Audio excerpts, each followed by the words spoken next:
పొద్దున్న లేచిన కాడి నుంచి ఇప్పటిదాకా మీరు ఎంతమందితో మాట్లాడారు? ఎన్ని స్థలాల్లో తిరిగారు? ఈ చేతులతో ఎన్ని పనులు చేశారు? ఈ కళ్ళతో ఎన్ని చూశారు? ఈ చెవులతో ఎన్ని విన్నారు? ఈ నోటితో ఎన్ని మాట్లాడుకున్నారు? అందులో ఏదైనా దేవునికి మహిమ వచ్చేది చేశారా? దేవుని గురించి మాట్లాడారా? దేవుని వాక్యం విన్నారా?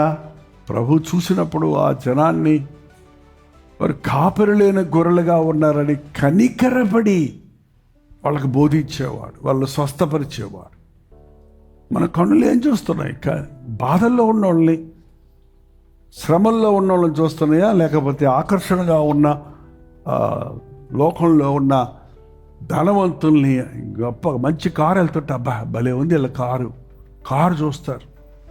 ఏంటంటే ఆ యొక్క షాపింగ్కి వెళ్తే ఆ బొమ్మలకు కట్టి పెడతారు అక్కడ. అబ్బా ఆ బొమ్మ కట్టుకుంది కానీ నేను కట్టుకుంటే ఇంకెంత బాగుంటుందో.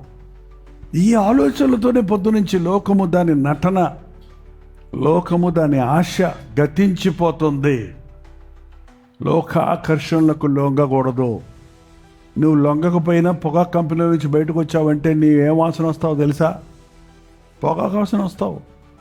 లోకంలో నుంచి బయటకు వచ్చేవాడు చర్చకు వచ్చేటప్పటికి ఏ వాసన కొడతావో తెలుసా? లోకపు వాసన ఉంటుంది.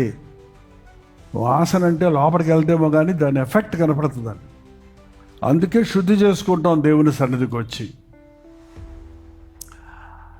ఎంతమంది కొత్త సంవత్సరంలో నా స్పిరిచువల్ లైఫ్, నా ఆధ్యాత్మిక జీవితంలో నేను ఒక మెట్టు ఎదిగాను, నా ఆలోచన శైలి మారింది, నా జీవిత శైలి మారింది, నా జీవితాన్ని నేను క్రమపరుచుకుంటున్నాను, డిసిప్లిన్ చేసుకుంటున్నాను, నేను రోజు నిబంధన చేసుకున్నట్లుగా ప్రార్థన చేసుకుంటున్నాను, వాక్యం చదువుతున్నాను అని చెప్పగలరండి?